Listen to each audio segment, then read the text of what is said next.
Assalamu alaikum.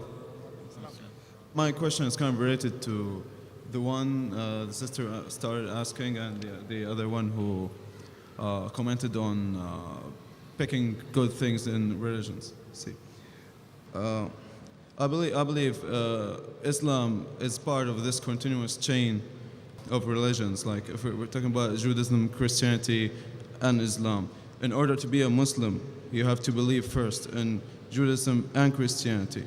My question is, like the similarities and the crucifixion of the Christ, like let me say the Islamic story about the crucifixion of the Christ, in other words, and I believe that it's once this issue is clarified, we'll have no more major differences. Like gaps will just turn off. The brother asked the question, he has posed two parts of the question, that a Muslim can only be a Muslim first if he believes in Judaism and Christianity and then Islam, which I disagree, brother. Allah says in the Quran in Surah Al-Imran, chapter number 3, verse number 19, Inna dina indallah al-Islam. The only religion acceptable in the sight of Allah is Islam. So what Moses, peace be upon him, preached was nothing but Islam. He never preached Judaism. What Jesus Christ, peace be upon him, preached was nothing but Islam. He never preached Christianity. The word Christianity doesn't exist in the Bible. Do you know that? The word Christianity doesn't exist in the Bible. The first time the word Christian is used in the book of Acts. In the book of Acts it says that the people of Antioch, they called the followers of Jesus Christ as Christians. It was a nickname given by the people of Antioch. Jesus Christ, peace be upon him, never heard the word Christian in his life. Do you know that? So where did he teach Christianity? So for you to say a Muslim should first follow Judaism, Christianity, then Islam is totally wrong. Inna dina indallah al-Islam, the only religion acceptable in the sight of Allah is Islam. What all the messengers preached is nothing but Islam. These, what you find, the Bible and the other books, they are the corrupted form of the original revelations. Now coming to your question, that what is the Islamic version of crucifixion? What Islam has to say about crucifixion? Quran says in Surah Nisa, chapter number 4, verse number 157, that they said in boast that we killed Jesus, the son of Mary, the Jews. They said in boast, we killed Jesus, son of Mary. وَمَا قَتُلُوا وَمَا صَلَبُوا. They killed him not, neither did they crucify him. وَلَكِنْ شُبِّهَ لَهُمْ. It was only made to appear so. And all those who differ are full of doubts. إِلَّا اتِّبَاعَ with only conjecture to follow. وَمَا قَتَلُوا يَقِينًا. For a surety, they killed him not. So according to the Quran, the Jews said in boast that we killed Jesus Christ, peace be upon him, but they killed him not, neither did they crucify him. It was only made to appear so. And all those who differ are full of doubts, with only conjectures to follow. For a surety they killed him not. So according to the Quran, we believe that Jesus Christ, peace be upon him, he was not crucified. It was only made to appear so. And I've had a debate on was Christ really crucified. Crucifixion means a person should die on the cross. And in my debate, I've proved that Jesus Christ, peace be upon him, he did not die on the cross.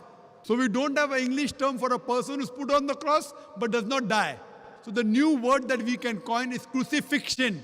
F-I-C-T-I-O-N, fiction, not fiction, not F-I-X-I-O-N.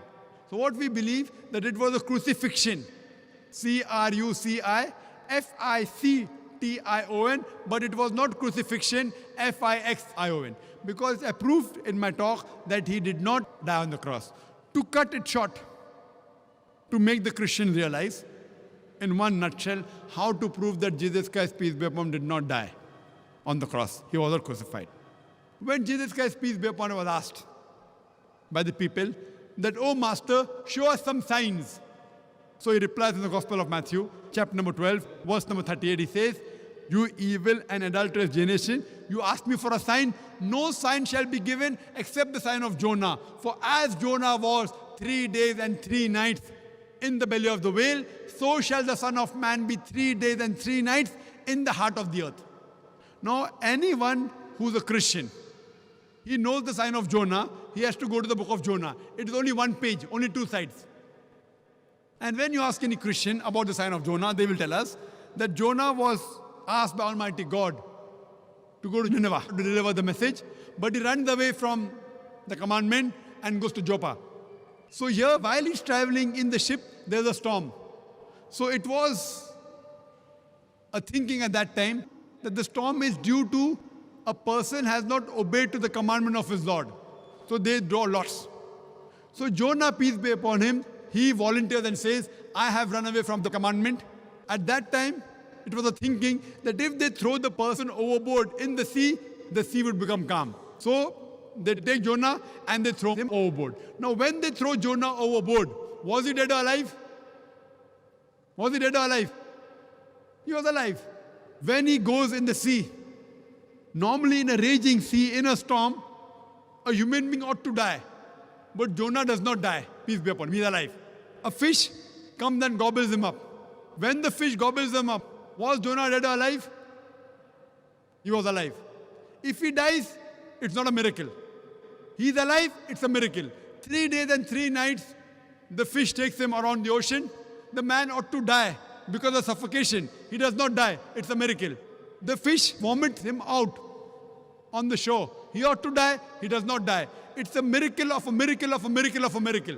He's thrown overboard. He does not die. A fish comes and gobbles him up. He does not die. 3 days and 3 nights, he roams in the belly of the fish. He does not die. He's vomited out. He does not die. A miracle of a miracle of a miracle. So Jesus Christ, peace be upon him, said that as Jonah was 3 days and 3 nights in the belly of the whale, so shall the Son of Man be 3 days and 3 nights in the heart of the earth. Now when you ask a Christian, Jesus Christ, peace be upon him, in the sepulchre, in his grave, for 3 days and 3 nights, was he dead or alive? Was he dead or alive? The Christians tell us he was dead. But then there's a contradiction. For him to fulfill the prophecy of the sign of Jonah, he has to be alive. So only on this one prophecy, there are various ways I can prove he wasn't crucified. It proves that Jesus Christ, peace be upon him, did not die on the cross. He was alive. So based on this, we can prove from the Bible that Jesus Christ, peace be upon him, he did not die on the cross. Jesus Christ, peace be upon him, puts all his eggs in one basket. He says, no sign shall be given except the sign of Jonah. For as Jonah was 3 days and 3 nights in the belly of the whale, so shall the Son of Man be 3 days and 3 nights in the heart of the earth. And further, if you analyze, even 3 days and 3 nights, it is not fulfilled. Because on Friday he's put on the cross. So before Saturday comes, he's put down. He's in the grave. When? When he's put in the grave? He's put on Friday night. He's there on Saturday full day. Saturday night. Sunday morning is out. So it's 2 nights and 1 day.